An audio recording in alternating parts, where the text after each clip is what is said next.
청춘 극장 김내성 1권.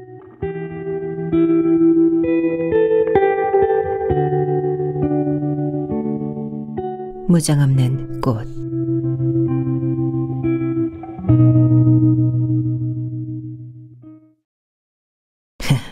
바로 이 방에서 저 대통령이라는 정령과 땅깨라는 두 젊은 고기회사가 정렬의 서커스를 연출하였단 말이지. 젊은 외과의 김준혁 박사는 아현동 오창윤 씨의 화려한 응접실 팔걸이 의자에 깊이 파묻혀 시종이 들고 들어온 향기로운 홍차를 마시면서 의미 깊은 눈동자로 방안을 둘러보았다. 조금 아까 은인 오창윤 씨로부터 조용히 이야기할 말이 있으니 과히 바쁘지 않거든 좀 와달라는 전화를 받은 김준혁이었다. 돌아가신 준혁의 선친에게 적지 않은 은고를 힘입은 오창윤은 그 보답으로서 김준혁 모자를 살뜰히 돌보아 주었다. 그러던 것이 준혁의 어머니마저 세상을 떠나자 오창윤은 김준혁을 최고 학부까지 마치게 하고 작년 봄에는 개업 준비까지 하여 주었다. 그러한 오창윤의 말인지라 천리 밖에서라도 뛰어오지 않으면 아니 될 김준혁이 오늘 오늘따라 과히 바쁘지 않거든 이라는 한마디를 넣어서 자기를 부르는 것을 생각할 때 조용히 이야기할 말이라는 것이 적지 않게 마음에 걸렸다. 그래 이리로 오는 도중에도 이것저것 여러 가지로 생각하여 보았으나 결국 이번 협박 사건에 대한 무슨 대책 같은 것을 자기에게 조용히 이야기하여 볼 심산이 아닌가 하고 생각하였다. 이 사건에 대해서는 저번에 협박을 받은 바로 그 이튿날 아침 오창윤이가 잠깐 병원에 들렸을 때 준혁에게 사연을 간단히 이야기한 후에 그 미친놈 다 보았네 하고 호탕하게 웃어버리면서 헌병대에서는 즉시로 시내 각 병원, 특히 외과병원과 긴밀한 연락을 취한다는데 여기도 그런 무슨 통고가 오지 않았나? 왔습니다. 참 미친놈이야 하고 가버린 오창윤이었다. 그 후에도 한두 번 유경이를 보러 병원을 들렸으나 거기에 대한 이야기는 별반 없고 그래 군은 이 시국을 어떻게 보는가 하고 이 편의 의견을 묻는 것 같아서 결국 시국이라든가 정국이라든가는 별반 문제가 될 것 같지가 않습니다. 하고 은인의 처세술에는 동감할 수 없다는 의사를 표시하려고 하면 이 편 말에는 도무지 귀도 기울이지 않고 그래도 일본 놈들이 녹록하게 손을 들지는 않을걸 하고 자기 혼자서 결론을 지어버리고 돌아갔다. 준혁이 아버지가 살아계시던 7, 8년 전만 해도 오 씨의 처세는 별반 사회의 비난을 받을 만한 점은 없었다.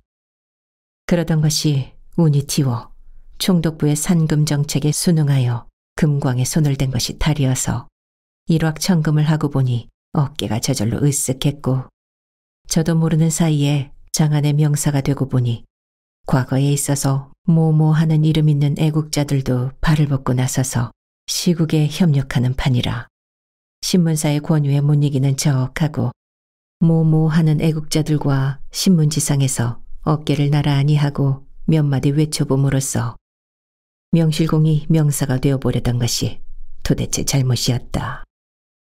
신문사에서는 맛을 들여 조선 사람으로서는 말하기 거북한 시국 협력담을 자꾸만 오창윤에게 가져왔고 그러는 동안에 오 씨는 훌륭한 명사가 된 것이다.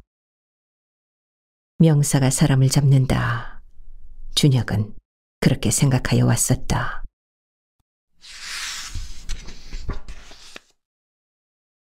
만일 내가 그 수상한 청년의 다리에 받은 총상을 수술하고 뿐만 아니라 파출부까지 파견하여 지금도 청년의 뒤를 보아준다는 사실을 오 선생이 안다면 준혁은 빙그레 웃으면서 그런 생각을 하였다. 김준혁이가 학교를 졸업하고 대학병원 연구실에서 학위 논문을 쓰는 한편 임상을 맡아보고 있을 때 치료실에서 관절염을 앓고 있는 신성호에게 동생과 같은 우애를 가지고 치료하여 준 것은 지금으로부터 3년 전 일이었다. 향하게 불타오르는 갈망을 품고 낯설은 탁원에서 직업을 구하려 싸돌아다니던 신성호에게 있어서는 이 컴컴한 치료실에서 느낀 김준혁의 친절을 얼마나 고맙게 여겼던고. 그 후 다행히 직업을 얻은 신성호가 얼마 안 되는 월급 봉투를 들고 한 잔 술을 나누고자 제일 먼저 찾은 것은 김준혁이었다. 그렇게 해서 사귀게 된 두 젊은이의 친분이었으며 그렇게 해서 총상을 받은 위험 임무를 메고 간 신성호였으며 또한 그러한 신성호의 간청을 들은 김준혁이었던 것이다. 이때 이 집 주인 오창윤이가 기름기 도는 얼굴과 턱 밑에 턱이 또 하나 지려는 것 같은 굴다란 목을 가지고 응접실로 들어왔다. 선생님 안녕하십니까? 바쁜데 불러서. 아니오시다. 그래, 유경인 경과가 아주 좋다지. 오창윤은 팔걸이 의자에 털썩 몸을 던지면서 좋아하는 혜태를 한 대 피워 문다. 네, 아주 양호합니다. 지금은 집행유를 짚고 변소 출입도 하게 되었으니까요. 한 2, 3일만 더 있다간 퇴원시킬 작정입니다. 하고 식후에 한 모금 담배를 만나게 후 하고 내뿜는다. 그런데 선생님께서 자주 와보시지 않는다고 유경씨는 아주 불평이랍니다. 하하하 하고 오창윤은 자기의 생활을 즐길 수 있는 사람만이 웃을 수 있는 밑배에서부터 우러나오는 통쾌한 웃음을 한바탕 웃은 후에 언제까지나 어리광만 부리고 보기는 한가해 봬도 나도 어지간히 바쁜 몸이야.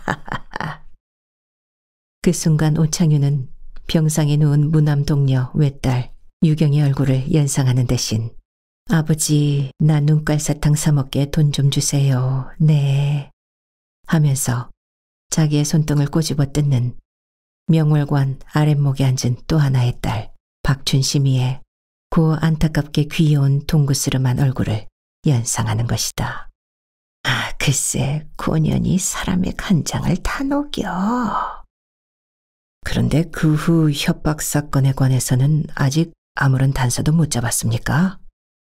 글쎄 최달근이가 지금 그놈을 잡으면 별이 한 개 더 붙는다고 두 날이 시뻘개서 찾아댕기지만 벌써 내뺐지, 내뺐어. 그 순간 김준혁은 후 하고 안도의 숨을 내쉬며 선생님도 이제 좀 근신하셔야겠습니다. 근신? 아, 근신. 아, 하고 말고. 그러나 조선의 모모하는 지사들도 다 발을 벗고 나섰는데 뭐 5창년쯤이야 문제가 아니지 않나? 헤헤헤. 하고 또 한바탕 웃어댄 후에 실은 오늘 군을 보잔 것은 그런 이야기가 아니고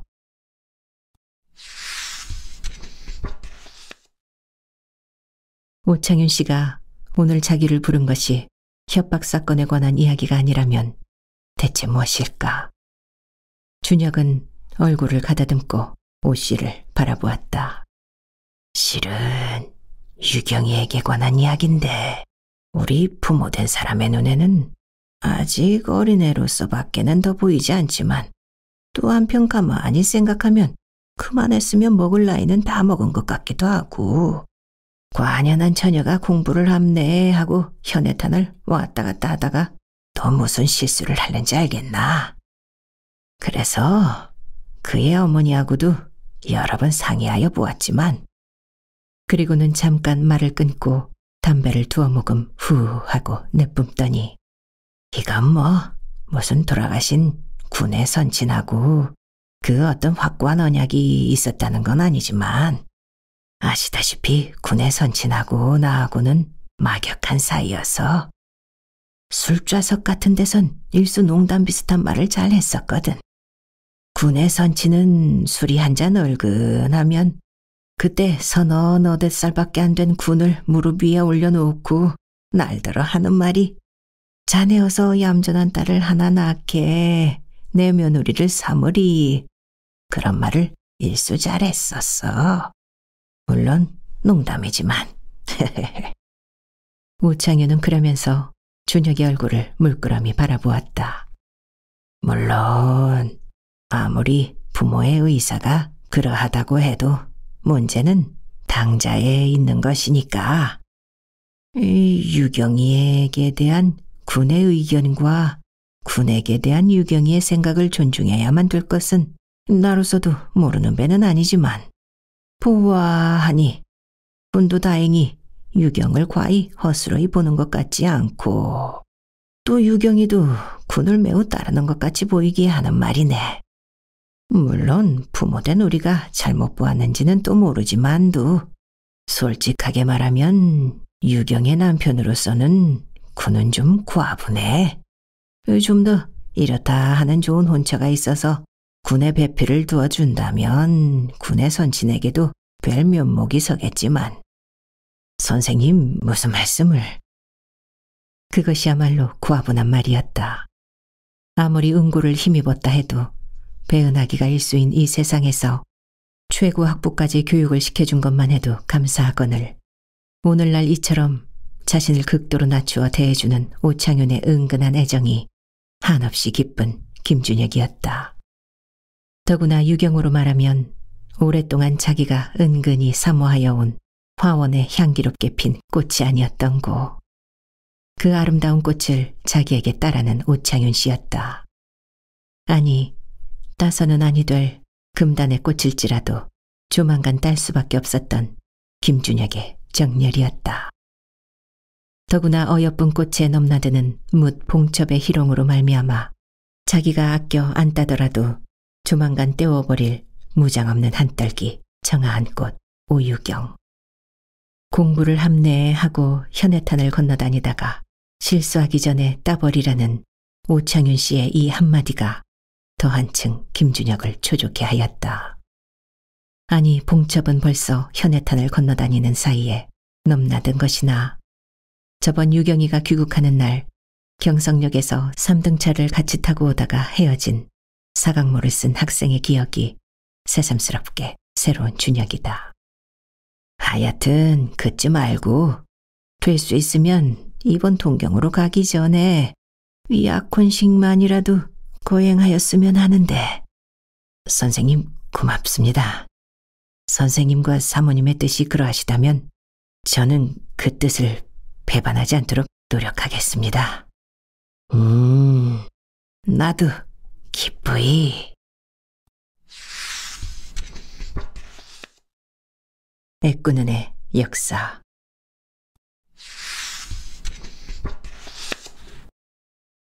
김준혁은 무척 초조한 마음으로 아현동 고개를 내려오고 있었다. 어떤 진실한 학생이 말하기를 2등차만 타고 현해탄을 건너댕기면 인생을 모른다고요 하던 경성역에서의 유경의 말이 마음에 자꾸만 걸려서 견딜 수가 없었다.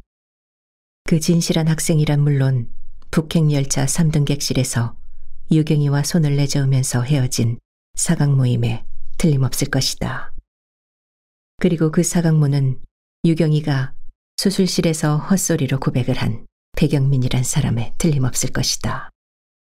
그러기 때문에 준혁은 오창윤 씨의 뜻을 배반하지 않도록 노력은 하겠다고 대답했을 따름이다. 그 노력이 과연 성공할는지 또는 한계 수포로 돌아갈는지 그것은 물론 알 수 없는 일이다. 봉첩이 넘나들기 전에 왜 미리 좀 손을 못 썼든고 하는 후회도 있었다. 오창윤 씨도 뜻을 절반은 알면서 나머지 절반을 채 알지 못했기 때문에 적극적으로 손을 댔다가 혹시 은인을 실망케 하진 않을까 하고 점잖게 취해온 자기의 슬로 모션이 후회도 났다. 그러나 아직 늦지는 않다. 김준혁은 힘있게 그렇게 외치며 광화문 자기 병원으로 돌아왔다. 환자가 너댓 명 기다리고 있는 대합실을 지나 진찰실로 들어갔다. 아, 지금 들어오십니까? 하고 유리창 너머 행길 밖을 유심히 내다보고 섰던 신성우가 적지 않게 긴장한 얼굴로 김준혁을 맞이하였다. 신영 언제 오셨어? 조금 아까. 그런데 아현동에 가셨다죠? 네. 김준혁은 모자와 외투를 벗어 걸었다. 장군에 대한 무슨 단서를 붙잡았답니까? 신성우는 들창 밖을 흘끈흘끈 바라보면서 묻는다. 아직, 그러니까 염려 말아도 좋아요. 그러나 안심은 안 됩니다. 저걸 보시오. 지금 저 전차길 건너 전선대 뒤에서 이 편을 바라보고 섰는 사나이. 그러면서 신성우는 들창 밖을 눈으로 가리켰다. 아, 저 국민복에다 캡을 쓴 애꾸는 말이오? 네, 저놈의 애꾸눈이가 자꾸만 내 뒤를 따라댕겨서 귀찮아 못 견디겠어요.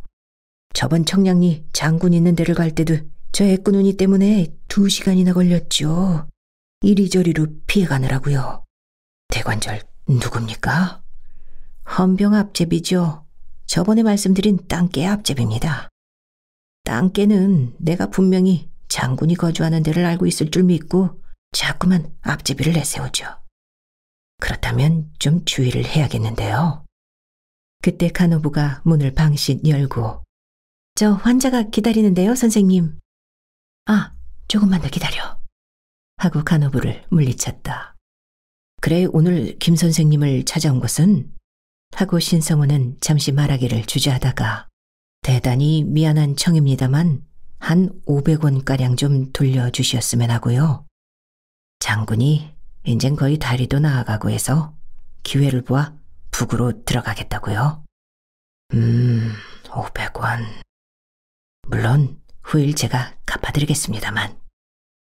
김준혁은 잠깐 생각하다가 책상 위에 놓인 금고 속에서 500원을 취해주었다. 고맙습니다.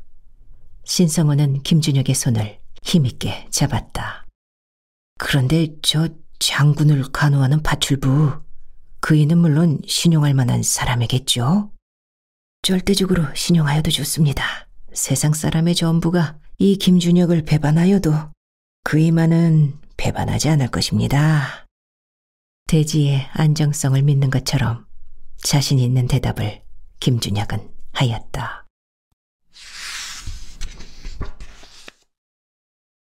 김준혁과 헤어진 진찰실을 나온 신성우는 자기 뒤를 한사코 따라다니는 애꾸눈이가 그만 귀찮아 변소 옆으로 난 뒷문으로 나아가 당주골 골목으로 빠져나가고 말았던 것이다. 그런 줄도 모르는 애꾸눈이는 그냥 전선대 옆에서 얼마 동안을 주청거리다가 아무리 기다려도 신성우가 나오지 않는 것을 보고는 무엇을 생각했는지 잠깐 동안 병원 문 앞에서 기웃거리다가 마침내 결심을 한 듯이 호기 있게 문을 열고 안으로 들어섰다.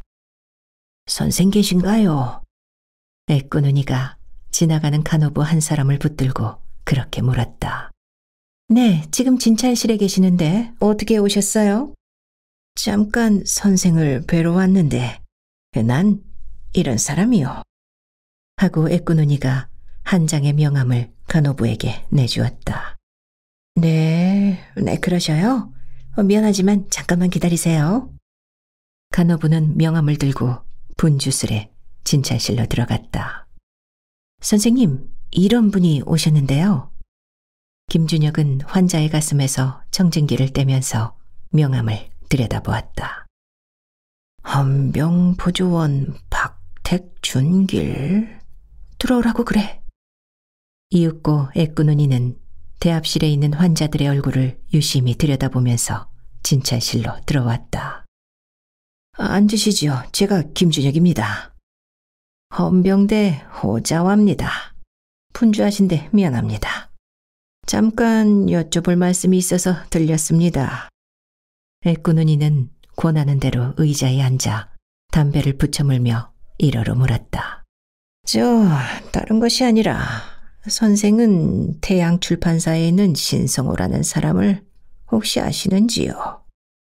네, 잘 알고 있습니다. 선생과 신성우와는 대략 어떠한 사이입니까? 어떠한 사이라고 한마디로 말할 수는 없습니다만 4, 5년 내의 친구지요. 그런데 그것은 어떻게 모르십니까? 신군이 무슨... 그러나 거기에는 대답이 없고 잠깐 동안 방안을 휘둘러 보다가 신성우는 가끔 여기 놀러 오는가요? 가끔이라기보다는 때때로 지나다가 들리곤 하지요. 지금도 막 들려갔는데요. 에? 그럼 이 병원에 뒷문이 있는가요? 바로 변소 옆에 뒷문이 있지요. 헤이, 자식, 뒷문으로 빼꾼 그래. 애꾸는 이는 혼잣말로 그렇게 중얼거린 후에 말머리를 돌려 입원실이 모두 몇 개나 되는가요? 11은 되지요. 입원 환자는 몇이나 되는가요? 지금 6명입니다. 미안하지만 입원실을 잠깐 보여주실 수 없을까요? 네, 얼마든지. 아, 경숙이, 이분을 모시고 입원실을 매방 안내드려요. 네. 애꾸는 이는 경숙이라는 간호부의 뒤를 따라 나가다가 얼마 후에 돌아왔다. 선생님, 대단히 고맙습니다. 그럼 저는 실례하겠습니다. 하고 애꾸는 이는 병원을 나왔다. 박택준길. 그렇다. 벌써 4년 전 일이다. 탑골동 태극령에 달빛이 흐르는 밤. 아, 허물어진 과거요. 찢어진 이력서요. 허운오기가 순환의 노래를 눈물 젖은 마음으로 구슬피 부르며 태극령 고개를 넘으려 할 때 야수처럼 달려든 박준기를 은장도로 쓰러뜨린 기억을 독자 제구는 다시 한번 새롭히라. 허운옥의 은장도는 박준길의 생명을 빼앗는 대신에 눈깔 하나를 빼앗았던 것이다. 행복은 어디 있나요?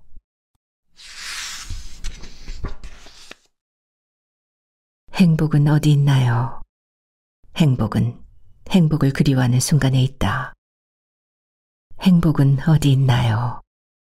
행복을 그리워하는 마음에 있다. 오, 행복을 그리워하는 순간이요. 마음이요. 새하얀 높다란 벽이 네모나게 둘러싼 혹시민 양 고즈넉한 병실이다. 하얀 백포를 덮은 침대 위에 엎드려 백어같이 휘고 날씬한 손가락 끝으로 수증기 어린 유리 들창에다 끄적여본 유경의 심심풀이다. 땡땡 땡땡 하고 성탄제 종소리가 평화스레 들리는 밤. 창밖엔 눈이 온다. 희뜩희뜩 들창 유리에 나부끼는 눈송이가 하나, 둘, 셋, 넷. 그렇다. 12도나 되는 방안 온도 때문에 눈송이는 날아오기가 바쁘게 녹아버린다. 행복은 어디 있나요? 그렇다. 하늘이 맑다면 별이라도 세워보고 싶은 밤이다. 별 하나, 나 하나, 별 둘, 나 둘, 별 셋, 나 셋. 어린이들은 왜 별을 셀 때 자기도 함께 셀까? 행복은 어디 있나요? 그렇다. 하늘에 달리 있다면 이태백이와 함께 돌아보고 싶은 밤이다. 달에는 개수나무가 있다지 않어? 옥도끼, 금도끼로 찍어 다듬어서 초가삼간을 지어 그이와 함께 천년이고 만년이고 이야기하고 싶은 밤이다. 아까 낮에 어머니가 오셔서 하신 말씀이 이번에는 약혼식이라도 지나고 동경으로 가라고. 약혼식이라뇨? 알면서도 유경은 한사코 물었더니 준혁 오빠와 말이다. 아이 웃어. 제 어머니 눈치 벌써부터 다 알고 있었다우. 그러기에 말이다. 아버지도 그러시고 또 너도 이젠 말만한 게. 왜 소만은 못한가요? 예, 잠자코 어미 말 끝까지 못 듣겠니? 아이 글쎄 어머니 웃어 죽겠는걸요. 유경은 허리를 꼬며 자지러지게 웃는다. 저기 아직 어린애지 글쎄. 준혁 오빠만한 사람도 그리 쉽지 않단다. 어렸을 적부터 아버지께서 눈여겨보시고. 웃어. 누가 글쎄 오빠와 약혼식을 한담? 어머니도 참. 예. 글쎄 그런 쓸데없는 소리를 랑짝짝하고 어미 말 귀담아 들어야 하느니라. 어머니 너무 웃기지 마세요. 네? 그러다가 수술한데 실밥이 끊어지면 또 준혁 오빠가 이렇게 눈을 무섭게 해가지고. 유경은 그러면서 준혁의 흉내를 내는 식으로 어머니의 얼굴을 무서운 눈으로 한번 흘겨본다. 원, 저게 글쎄 언제 어미 말을 귀담아 들을런지 참. 어머니, 네, 잘 생각해보고 대답할게요. 네, 자, 손가락. 유경은 자기 새끼손가락으로 어머니의 새끼손가락을 더듬어 잡고 서너 번 힘있게 흔들며 자, 약속. 내 오늘 밤 곰곰이 생각해보고 대답할게요. 아셨죠? 유경은 아까 낮의 일을 그렇게 생각하며 흰 벽을 향하여 살그머니 돌아누웠다. 돌아누워서 흰 벽을 향하여 조용히 물어보았다. 행복은 어디 있나요?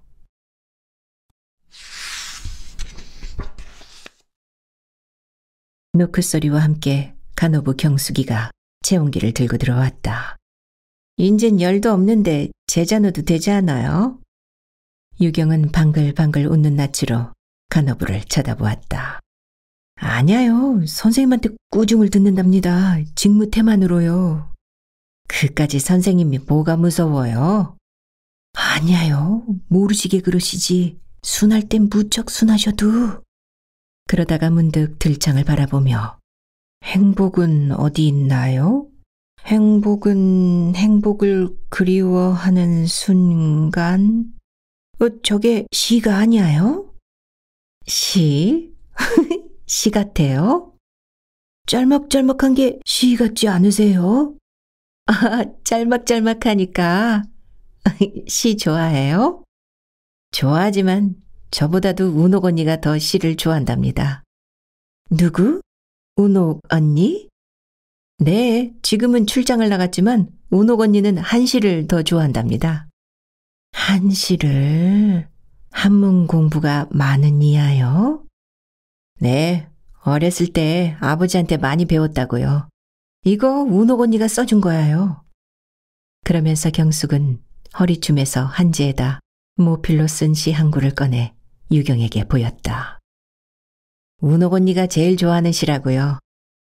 거기에는 다음과 같은 한 구가 달필로 적혀 있었다. 약사몽온 행유적 문전성로 반성사. 운옥 언니는 잠이 안 옴 달을 쳐다보면서 이 시를 어여쁜 목소리로 읊는답니다.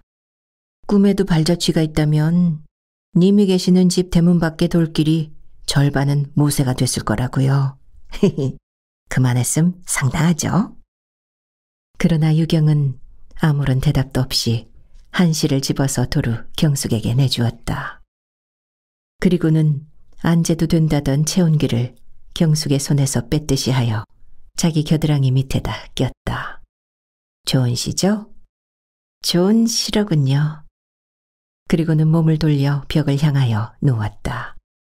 이윽고 간호부가 나간 뒤에 유경은 다시 몸을 돌려 새하얀 천정을 꿈꾸는 사람처럼 쳐다보면서 그이도 내게 그와 똑같은 시를 편지에 적어보낸 적이 있었는데 약사 혼몽으로 행유적이면 문정성로가 반성사라. 그렇다. 행복은 어디 있느뇨? 행복은 바로 거기에 있다. 설사 행복이라고 믿었던 그것이 결과에 있어서 불행과 파멸을 가져올지는 몰라도 그것을 행복이라고 믿고 그 행복을 그리워하는 순간이 이 마음이 곧 행복 그 자체일 게다. 영민, 배경민. 유경은 저도 모르게 입 밖에 내어 배경민의 이름을 하얀 천정을 향하여 불러보았다. 흰 천정은 대답이 없다. 그러나 아까 낮에 어머니에게 하룻밤 곰곰이 생각해보겠다던 행복의 위치가 하늘에 계시인 양 유경을 격렬히 사로잡는다. 동경 갈 때도 같이 가자고 약속한 그이가 상경할 날도 멀지 않았는데. 배경민. 그때 노크 소리가 들리며 김준혁 박사가 들어왔다. 이상한 일이다. 전에는 남매처럼 허물없이 지나던 두 사람이건만 오늘 이 순간에 있어서의 준혁과 유경은 마치 모르는 남남끼리 선이라도 보고 뵈려는 사람처럼 탄력성을 잃은 감정과 자유롭지 못한 행동이 자꾸만 앞장을 선다. 더구나 유경이보다도 준혁에게 있어서 좀 더 심하였다. 아까 낮에 오창윤 씨의 말을 듣는 순간부터 준혁은 공연히 마음이 초조해서 견딜 수가 없었다. 자기 수중으로 날아들어온 파랑새가, 아니 자기 손으로 근 10년을 고운 조롱 속에서 알뜰히 기른 행복의 파랑새가 잠깐 곁눈을 파는 동안에 포르릉 하고 먼 하늘 저편으로 날아갈 것만 같았다. 뭘 그리 유심히 들여다보세요? 준혁은 유리 들창 앞에 묵묵히 선 채 행복을 찾아 헤매는 오유경의 영혼의 노래를 수증기 위에 발견하였다. 준혁은 대답이 없다. 오빠 얼굴 오늘 밤 좀 심각한데?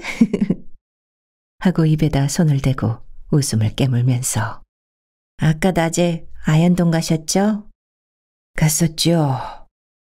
여느 때는 반말로 하던 준혁이가 존칭을 썼다. 유경은 힐끗 준혁의 표정을 살피며 뭘 하러 오랬어요? 아까 낮에 어머니가 오셨죠? 오셨댔어요.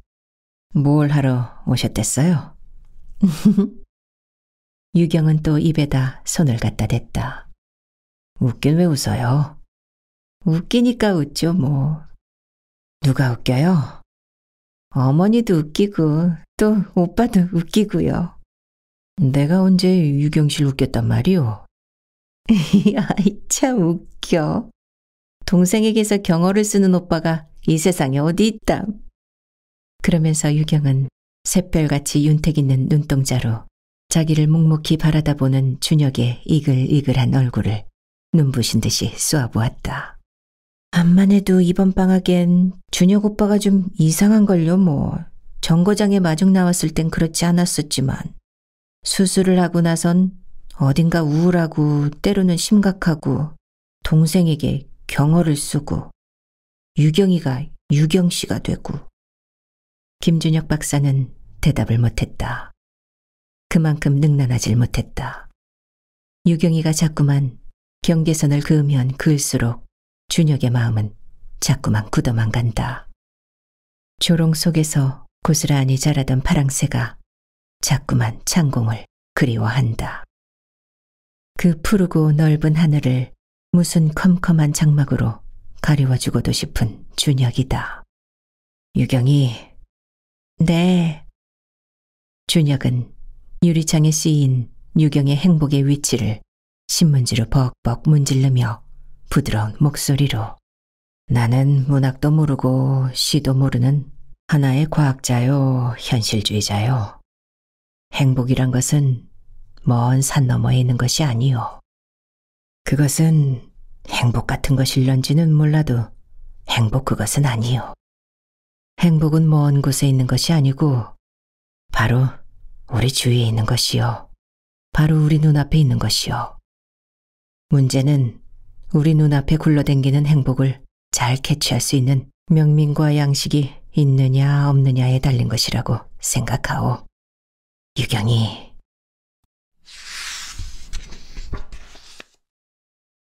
파랑새는 날아가고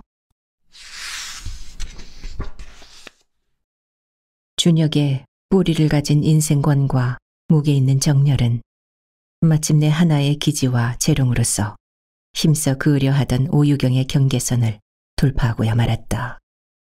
정면으로 준혁의 정열과 마주선 오유경이었다. 조만간 오리라고 믿었던 준혁의 정열이었으며 그리고 만일 배경민이란 하나의 새로운 꿈이 유경의 생활권 내에 뛰어들지 않았던들 조만간 이 믿음직한 사나이의 정열을 비판 없이 받아들이게 되리라고 믿었던 유경이기도 하였던 것이다. 유경이. 준혁은 침대 앞으로 의자를 바싹 당기며 유경을 불렀다. 네? 새하얀 잠옷을 입은 유경은 침대 위에 엎든 채 유리창에 아롱진 수증기 방울을 소리가 나도록 손가락으로 빡빡 문지르고 있다. 아까 사모님이 오셔서 무슨 말씀을 하셨어요?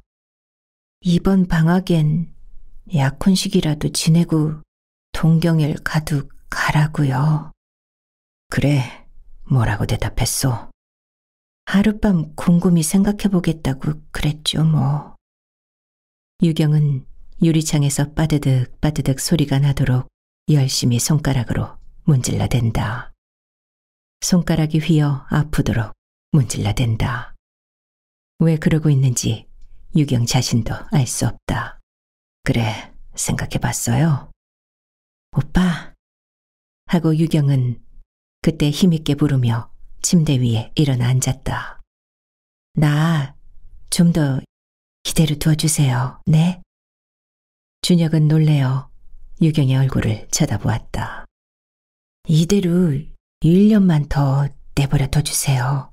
1년만. 꿈이 좀 더 아름다운 꿈이 있을 것만 같아요. 그것이 그 먼 산 너머에 있는 그것이 행복 자체가 아니고 행복 같은 것, 행복의 그림자일런지 몰라도. 그러나 유경이, 오빠, 1년만 더 유경이 오빠가 되어주세요. 네? 아버지와 어머니는 날 어린애처럼 생각하고 걱정들을 하지만 오빠, 나 사람 잘못 보지 않아요. 나 중혁 오빠를 잘 보지 않았어요. 그러나 1년만 더 꿈을 꾸고 싶어요. 꿈, 그 꿈이. 창밖에 눈 내리는 소리가 들리는 듯한 밤이다. 유경이, 네? 그러나 그 아름다운 꿈이 깃들인 먼 산을 넘으려면 거기에는 무성한 숲이 있고 험준한 골짜기가 있다는 사실을 계산에 넣었어? 넣었어요. 그 험준한 골짜기에서 쓰러져도 좋은가? 하는 수 없죠. 제가 좋아 떠난 길이니까요. 준혁은 깊은 신음을 하였다.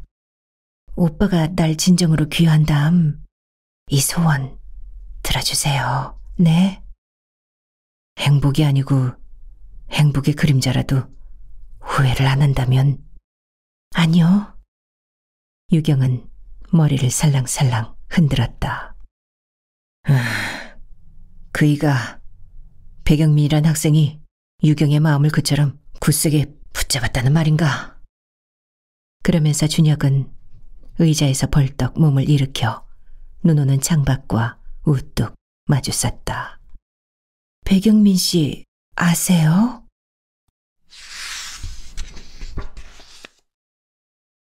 그 일 영민 씨가 어떻게 하세요? 유경은 후닥닥 놀래어 눈 내리는 캄캄한 들창밖과 우뚝 마주선 준혁의 뒷모양을 무섭게 쏘아보았다. 오빠, 그 일 어떻게 아세요? 팔짱을 끼고 말없이 창밖을 내다보는 김준혁 박사였다. 준혁 오빠, 어떻게 그 일 아세요? 왜 대답을 안 하세요? 유경은 거의 부르짖듯이 그렇게 준혁에게 대들어 물었건만 준혁은 통 대답이 없다. 이상한 일이었다. 준혁이가 백영민을 알리는 만무학원을, 그리고 그 백영민이란 학생과 유경과의 관계를 알리가 만무하거늘 준혁은 백영민의 이름을 입에 담았다. 그것은 참으로 오유경에게 있어서는 하나의 기적일 수밖에 없었다. 그러나 유경이 몰라도 준혁은 백영민이란 하나의 떳떳한 존재가 오유경에게 아름다운 꿈을 던져주고 있는 사실을 알고 있었던 것이다. 유경이, 네. 유경이 아까 날 보고 뭐라고 그랬었지? 이번 방학에 남만 해도 내가 좀 이상하다고. 어딘가 우울하고 때로는 심각하고. 그 이유를 알려줄까? 유경은 빤히 준혁의 시선을 맞이하였다. 10년 동안이나 제 것인 줄 알고 고이고이 길러오던 한 마리 귀여운 파랑새가 다른 사나이, 배경민이라고 부르는 낯설은 사나이의 손으로 날아가려는 걸 보고도 유경이 날 우울하다고 원망할 텐가. 저번 수술을 하던 날 밤 유경이가 마취로부터 깨어날 때 유경인 북으로 떠나간 배경민의 이름을 유경은 그때야 비로소 모든 것을 알았던 것이다. 저 강렬한 마취제인 에텔에서 깨어날 때, 그렇다. 마취에서 깨어날 때는 곧잘 잠꼬대처럼 중얼거린다는 말을 유경은 여러 번 들었다. 그랬던가. 그러고 보니 정거장에 나왔을 때는 그렇지도 않던 준혁이가 수술을 한 다음부터 갑자기 우울한 사람이 되어버린 사실을 유경은 새삼스럽게 다시 한번 회상하여 보았다. 오빠, 용서하세요. 유경은 그만 격하여 침대 위에 쓰러지면서 엎드려 울었다. 준혁은 천천히 침대 앞으로 걸어갔다. 걸어가서 이불을 끌어올려 흐느거리는 유경의 어깨 위에 가만히 덮어주면서 유경씨 하고 다시 존칭을 써서 여기에는 누구 한 사람 잘못이 있을 수가 없는 것이요. 그러니까 용서를 빌 필요도 없는 것이며 용서를 하여 줄 사람도 없는 것이요. 그 한마디를 조용히 남겨놓고 준혁은 유경의 병실을 나와 진찰실로 들어갔다. 밤 9시, 텅 빈 진찰실이다. 전기 스토브가 빨갛게 달아올랐다. 준혁은 테이블 앞에 앉으면서 손으로 이마를 짚어보았다. 열이 좀 있는가? 그리고 두 손으로 이마를 짚고 테이블 위에 쓰러지듯이 엎디면서 중얼거렸다. 날아갔다. 파랑새는 홀랑 날아가고 말았다.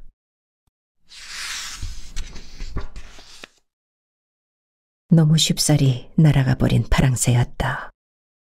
그리고 너무 쉽사리 날려보낸 준혁이기도 하였다. 오랫동안 준혁의 마음 한구석에 광명과 함께 탐탁하니 자리를 잡고 있던 행복의 매듭이 뻥 뚫려진 것과 같은 무서운 공허감이 일순간에 김준혁을 질식할 것처럼 덮어 눌렀다. 오랫동안 혀끝으로 대굴대굴 굴리던 사탕알을 잠깐 곁눈을 파는 사이에 홀랑 땅에 떨어뜨려버린 어린애와도 같은 허무감이다. 눈은 그칠 줄 모르는 듯이 자꾸만 내리고 준혁은 쓸쓸한 진찰실 안에서 언제까지나 무서운 허무와 마주 앉아 있었다. 배경민. 준혁은 열병 환자처럼 중얼거리며 처방전 위에다 백영민이라는 글자를 마치 무슨 약 처방이나 한 듯이 수없이 써본다. 배경민이란 대체 어떠한 사나이일까? 만일 그의 인격이 나의 것보다 훌륭하다면 나는 분하지만 유경을 그의 품 안으로 날려보내도 하늘 수 없는 일이다. 그러나 그렇지 않다면 그것은 희롱을 즐겨하는 신의 불공평한 장난일 수밖에 없다. 유경이. 준혁은 또다시 머리를 움켜쥐고 책상 위에 엎드렸다. 그때 현관문이 열리며 검은 손가방을 든 파출부 허은옥이가 눈을 털면서 병원 안으로 선뜻 들어섰다. 은옥은 대합실과 약국을 잠깐 기웃하고 나서 아무도 없는 것을 보고 곧 진찰실 문을 열었다. 은옥은 테이블 위에 엎드려 있는 준혁을 발견하고 의아스러운 표정을 지으며 조용히 준혁의 옆으로 걸어갔다.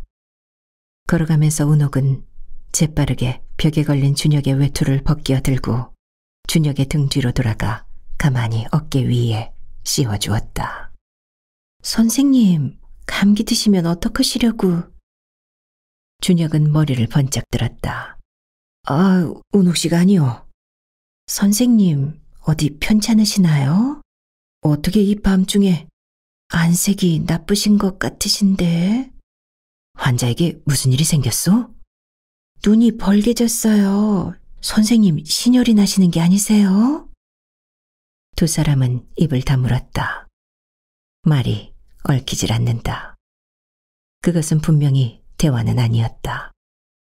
준혁은 이윽고 운옥의 얼굴에서 시선을 돌려 맞은편 벽에 걸린 조그만 체경을 들여다보았다. 눈이 밝았다. 선생님, 몸이 고단하신데 무리를 하신 게 아니세요? 운옥은 걱정스러운 눈치로 준혁을 바라보았다. 별로 무리랄 것도 없지만. 준혁은 허벙지벙이다. 신혈이 있으시죠? 아, 약간. 어서 들어가 누우셔야겠어요. 운옥은 손가방을 테이블 위에 던지듯이 하고 거의 다른 박질을 하듯이 진찰실을 나와 좌우에 입원실이 주르르 달린 복도를 거쳐 준혁이가 거처하는 안방으로 들어갔다.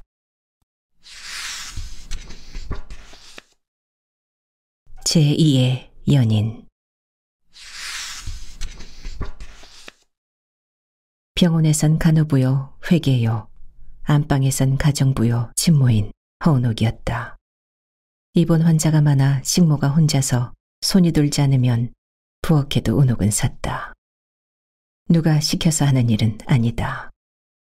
애들도 방이나 좀 치워드리지 않고. 먼지가 하얗게 뜬 물접시이며 담뱃재가 가득 찬 잿더리며 벗어놓은 양말짝이며 펴진 채 굴러댕기는 책, 잡지 같은 것이 방 안에 너저분히 널려져 있다. 그러나 게으름뱅이 식모나 까부러대는 나어린 간호원들에게는 이 방 안에는 통 책임이 없다.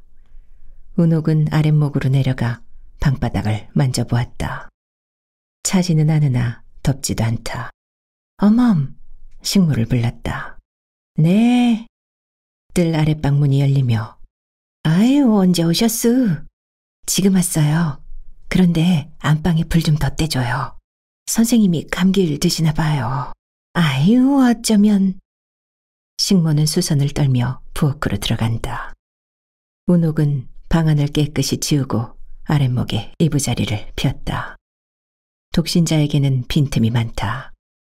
그 많은 빈틈을 운옥은 돌아가면서 꼭꼭 막았다. 나어린 영민을 5년 동안이나 모신 은옥이가 아니었던가. 이윽고 복도에서 쿵쿵 소리가 나더니 문이 획 열리면서 아이, 언니, 언제 오셨어? 경숙이가 뛰어들어오며 은옥의 목을 힘껏 껴안았다. 아유, 숨이 막혀서. 은옥은 경숙의 팔을 끌르려 한다.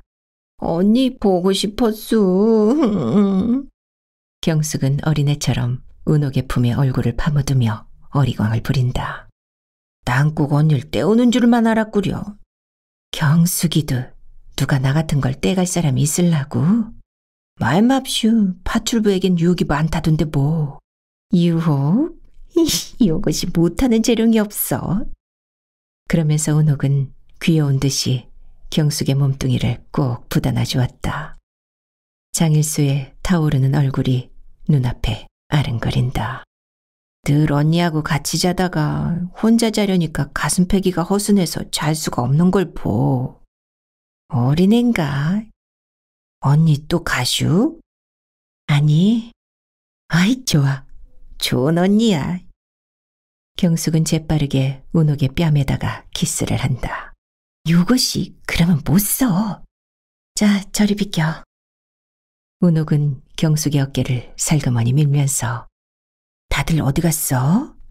정동 예배당에 성탄제 구경 갔다우. 나 혼자 당번으로 남았지. 아, 그런데 언니? 하고 그때 경숙은 갑자기 말머리를 돌리며 나지막한 목소리로 뉴스가 있어. 아주 굉장한 뉴스야. 뉴스? 병실에 검문을 하러 들어갔다가 진찰실에 들렸더니 선생님이 책상에 엎드려서 이렇게 머리를 움켜쥐고. 경숙은 두 손으로 머리털을 움켜쥐는 흉내를 낸다. 아, 그건 말이야? 그건 선생님이 신혈이 나서 오한 때문에 그러시는 거야. 그래 지금 식모들어 불을 떼라고 그랬어. 오한? 경숙은 웃음을 죽이며 오한난 양반이 이렇게 머리를 독수리처럼 움켜쥐고 아 유경이 유경이 하고 외쳐요? 유경이라니?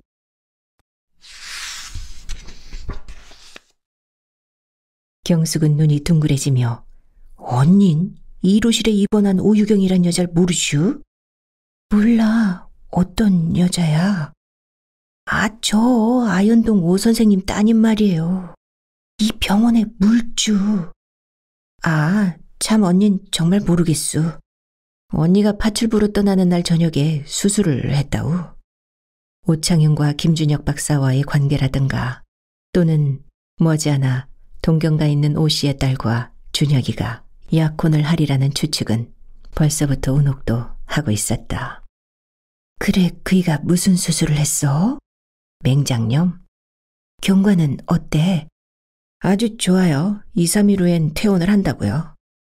아이, 다행이지. 한번 보세요. 언니처럼 이쁘고 언니처럼 똑똑하고 동경 무슨 대학을 다닌다는데? 에이, 공부를 많이 한 사람은 어딘가 좀 건방진 것 같아서 난 싫어요. 대학을 댕긴다면 건방져도 하는 수 없지. 글쎄 아까 1호실에 검문을 하러 들어갔더니 유리창에 어린 수증기에다 이렇게 썼겠죠. 행복은 어디 있나요? 행복은 행복을 그리워하는 순간에 있다. 그리고 또 뭐라고 썼더라? 그래, 우리 언니도 그런 시 같은 걸 좋아한다고 내 저번 언니가 써준 한실 꺼내뵀죠. 아이, 경숙이도 그런 건 다른 사람에게 보이는 게 아니래도. 그랬더니 얼굴이 셀쭉해지면서 아무 말 않겠죠. 그래 난 나고 말았어요. 그이처럼 공부를 많이 한 사람의 생각은 우리들과 다를 테니까. 그런데 말이 언니, 내가 나오자 선생님이 얼마 있다가 1호실에 들어가겠죠? 그래 무슨 이야기를 하나 하고 문 밖에서 가만히 들어봤어요. 어쩌면 경숙이도 말이 잘 들리지 않아서 똑똑히 모르지만 퇴짜야, 퇴짜. 퇴짜라니? 발길로 채웠다는 말이지 뭐야요. 그 여자에겐 딴 남자가 있대요. 뭐 박응빈이라던가 뭔가 하는 사람이래요. 박응빈? 어참, 내가 깜빡 잊어먹었네. 저번 수술할 때도 마취해서 깨어나면서 박응빈 하면서 뭐라고 그러더라. 뭐 내 아름다운 꿈을 담뿍 싣고 북쪽 나라로 훨훨 날아간 박응빈. 그래서 선생님이 지금 머리털을 독수리처럼 쥐어뜯는 거야요. 언니 뭘 아슈? 그래. 난 또 감기가 드시나 하고. 그런데 언니 주의하슈. 무엇을? 선생님이 이 세상에서 제일 좋아하는 이는 오유경이었고 그 다음으로 좋아하는 이는 언니야요. 그러나 이젠 순서가 거꾸로 됐을 거야요. 언니 다음에 유경이. 아까 언니가 선생님의 요를 펴고 있는 걸 보니 어쩐지 꼭 언니가 사모님 노릇을 할 것만 같구려. 그 순간 경숙이의 철없는 웃음 가운데 운옥의 표정이 꽥하고 소리를 쳤다. 그러나 다음 순간 운옥의 목소리가 흘러나왔다. 조용하면서도 엄숙한 어조였다. 경숙이, 말을 삼가요. 말이란 하면 되는 게 아니야. 생각해서 해야만 되는 거야. 그때 복도에 슬리퍼 끄는 소리가 들렸다. 준혁의 발자국 소리다. 경숙이가 냉큼 일어나 밖으로 뛰어나가는 것과 엇바꾸어 준혁이가 들어왔다. 등불 없는 길손.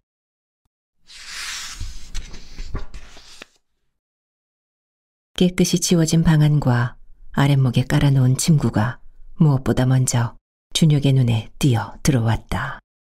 유경에게는 보지 못하던 현실적인 아름다움이다.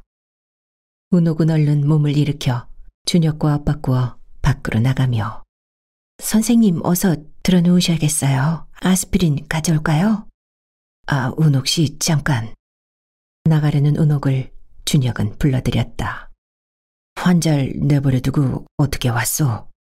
네, 운옥은 눈을 내려뜨고 잠깐 동안 망설이다가 저 환자가 장 선생이 이제는 파출부가 필요 없다고요.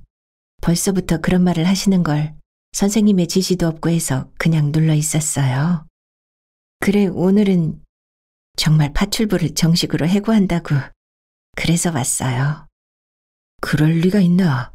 아직도 좀 더 정량을 해야만 될 텐데. 준혁은 운옥의 표정을 유심히 살피면서 오늘 신성우 군이 가지 않았어요? 오셨어요. 그리고 약수하다고 하시면서 200원을 주셨어요. 받았어요? 아니요. 잘하셨어. 준혁은 입기미가 닿으리만큼 가까이 다가서며 은근한 목소리로 불렀다. 운옥 씨. 네? 가서 며칠만 더 시중을 하여 주시오. 고달프겠지만. 아니요, 그러나 선생님이 혼자서 얼마나 불편하시겠어요. 운옥 씨가 없으니 병원 안이 텅 빈 것 같소. 그러나 특별한 환자니 며칠만 더 돌봐 주시오. 네, 선생님이 가라면 가긴 하겠지만 그러나 환자 측에서 자꾸만 생각한데 경제적으로 여유가 없으니까 그러는 것 같소만 운옥 씨도 아시다시피 이 편에서 보수를 요구할 경우는 아니니까요. 알겠어요? 네. 운옥은 공손히 허리를 굽히며 약국으로 나왔다. 준혁을 위하여 해열제를 지면서 운옥은 장일수의 타오르는 듯한 침묵의 정열 가운데서 고달피 지내던 이 며칠 동안을 회상하며 몸을 한번 부르르 떨었다. 그 질식할 것 같은 침묵의 정열에서 간신히 빠져나온 줄 알았던 허운옥이건만. 그러나 운옥의 생리는 웃사람의 말을 거역할 줄을 모른다. 그런데 선생님을 저처럼 절망 속에 던져넣은 유경이란 여자는 어떤 사람일까? 운옥은 유경이란 여자를 한번 보고 싶었다. 운옥은 약을 지어 가지고 나오다가 자기 손가방을 가질러 진찰실로 들어갔다. 아까 준혁이가 엎드려 처방전에다 배경민이란 글자를 쓰던 테이블 위에 손가방은 놓여 있었다.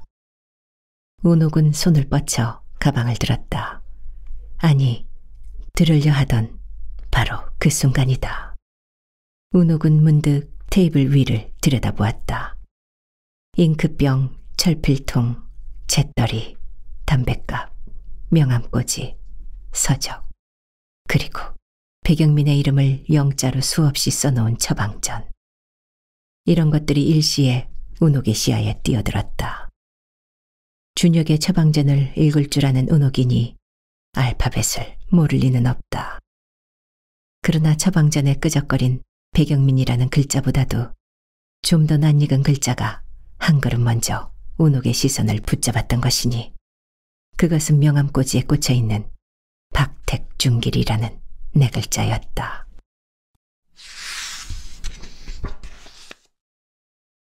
헌병보조원 박택준길. 마치 흙반처럼 운옥의 시선을 무섭게 빨아들이는 박택준길이라는 네 글자. 그 순간 운옥의 머리를 번개처럼 스치고 지나가는 낡은 기억의 몇 토막은 뒤탑골 야학원 졸업식장이었으며 비탄과 절망 속에서 무심 중 흘러나온 애국가였으며 태극령 고개에서 은장도를 휘둘러 박준길을 쓰러뜨리던 무서운 광경이었다.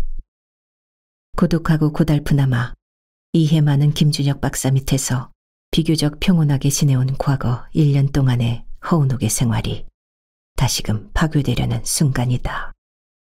잘못하면 또다시 폭풍우가 쏟아져 내리는 거칠은 황야를 정처 없이 걷게 될는지도 모르는 순환의 여인 허운옥의 운명이여. 그러나 이 박택준길이라는 인물이 바로 그 삼룡이의 아들 박준길이라고 단정할 수는 없지 않은가. 운옥에게 있어서 단 일로의 희망은 그것이었다. 이가 대체 무슨 일로 선생님을 찾아왔을꼬? 환장가. 그러면서 운옥은 테이블 위에 널려있는 다른 물건에는 눈도 거들떠볼 여유도 없이 가방을 들고 허둥지둥 진찰실을 나왔다. 아까 약을 질 적엔 어디 1호실에 들어가서 유경이란 여자를 한번 볼까 하던 생각도 없지 않았으나 지금은 운옥으로서는 자기가 1호실 앞을 지나고 있다는 사실조차 염두에 둘 여유가 없이 안방으로 들어갔다. 준혁은 자리에 들지 않고 우두머니 책상 앞에 앉아서 담배를 피우고 있었다. 운옥은 찻종지에 물을 따라 약봉지와 함께 준혁이 앞에 내놓았다. 날도 추운데 오늘 밤은 여기서 자고 내일 가시오. 아까는 가래던 준혁이가 이번엔 가지를 말란다. 운옥은 대답 대신 준혁을 쳐다보았다. 환자 편에서 굳이 사양을 한다면 내일도 갈 필요는 없지요. 무서운 정신적 허탈에서 준혁을 건져줄 사람은 운옥밖에는 없다. 누구가 자기를 부축해주지 않으면 쓰러질 것 같은 준혁이었다. 준혁은 운옥을 보내고 싶지 않다. 선생님, 무슨 마음 편치 않은 일이 계시나요? 아니요. 헌병대에서 누가 왔었지요. 인제 진찰실을 들어갔다가 명함을 봤어요. 아, 저 애꾸눈이 말이오. 애꾸눈이라고요? 아까 낮에 신군이 여길 들렸었는데 신군이 그 애꾸눈이 때문에 고생을 톡톡히 한답니다. 애꾸눈이? 그렇다. 애꾸눈이가 자꾸만 신성호를 따라다닌다는 말을 장일수한테서도 여러 번 들은 은옥이다. 그러면 그 애꾸눈이가 박태준길이었던가? 그러면 그 애꾸눈이가 박태준길이었던가? 그러나 박준길이가 애꾸눈일 리는 없을 텐데. 나이가 많은 이예요? 아니, 이제 겨우 26 됐을까 하는 젊은이던데요. 26이면 그렇다. 나이로 따지면 박준길과 같은 사람인데. 다음 순간 아, 그렇다. 독수리처럼 움켜쥐었던 은장도가 절반이나 폭 하고 들어가던 손바닥의 감각이 번개처럼 새로워지는 운옥이었다. 그렇다. 별반 저항도 없이 은장도가 폭 하고 들어가던 것이 바로 눈이었다면 필시 왼편 눈임에 틀림없을 것이다. 바른편 눈이야요? 아니, 왼편 눈이. 운옥은 치를 부르르 떨었다.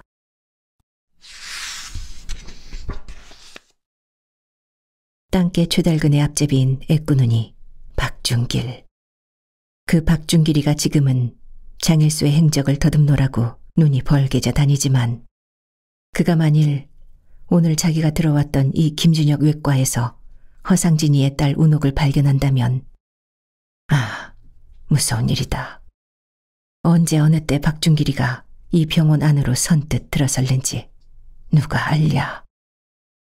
운옥은 신변에 극도로 위험을 느끼면서 모든 것을 이 믿음직한 김준혁 박사에게 이야기를 하고 그의 보호를 받을까도 생각하여 보았으나 그러나 운옥의 입이 무겁다. 김준혁처럼 입이 무겁다. 어서 약 잡수시고 푹 주무세요. 전 그럼 청량리로 나가겠어요. 운옥은 가방을 들고 몸을 일으켰다. 한시바삐 이 병원에서 몸을 감출 필요를 느꼈던 때문이다. 운옥 씨. 준혁은 따라 일어서면서 운옥을 불렀다. 네. 내일 가시오. 내일 가나 지금 가나 마찬가지야요. 내일 가시오. 그 순간 운옥은 준혁의 얼굴에서 장일수의 정열을 본 것 같았다. 나의 건강은 파출부를 필요로 하지 않소 하던 것과 같은 종류의 정열임을 운옥은 경험으로서 민감하게 깨닫는다. 괜찮아요, 선생님. 어서 주무세요. 운옥은 재빠르게 문을 닫으면서 그럼 다녀오겠습니다 하고 안방을 나왔다. 나올 때 운옥은 준혁의 얼굴에서 끝없이 흐르는 고독을 발견한 것 같았다. 그리고 그 흐르는 듯한 깊은 고독을 위로하여 주고도 싶은 운옥이기도 하였다. 그러나 운옥에게 있어서는 김준혁 박사의 고독의 정열도, 장일수의 침묵의 정열도, 그리고 태극령 고개에서 경험한 박준길의 야수의 정열도 모두가 금단의 과실을 따름이다. 그 무정열은 여인 허운옥의 인생에 있어서는 하나의 부록밖에 안 된다. 오직 백영민 한 사람만이 영원한 마음의 남편으로서 운옥의 가슴 속에 자리 잡고 있었다. 운옥은 긴 복도를 걸어 간호원들이 같이 거처하는 자기 방으로 들어갔다. 성탄제 구경을 간 동료들은 아직도 돌아오지 않았다. 경숙이가 혼자 운옥을 기다리다 못하여 운옥이의 자리를 제 옆에다 깔아놓고 고스란히 잠이 들었다. 운옥은 살그머니 자기 벽앤모 한 구석을 뜯고 비단 헝겊에 싼 쇠뭉치 같은 것을 꺼내 자기 손가방에다 깊숙이 넣었다. 박준길이. 그렇다. 그때 만일 허상진의 단 하나의 유산인 이 권총이 허운옥의 수중에 있었던들 박준길은 애꾸는 이를 면할 수 있는 동시에 오늘날 다시 운옥이 앞에 나타나서 운옥의 생활을 협박하지는 않았을 것이다. 운옥은 가방을 옆구리에다 꽉 끼고 눈 날리는 밤거리로 나섰다. 동대문행 전차는 아직도 있었다. 그러나 운옥은 전차를 타지 않고 걷기로 작정했다. 걸으면서 운옥은 천천히 생각하지 않으면 안 되기 때문이다. 박준길의 정열도 무서웠으나 장일수의 그것도 무서웠다. 가다가 정말 무서워지면 운옥의 발길은 후딱 딴 길로 접어들는지 모른다. 탑골동에도 눈이 왔을까? 태극령에도 눈이 왔을까?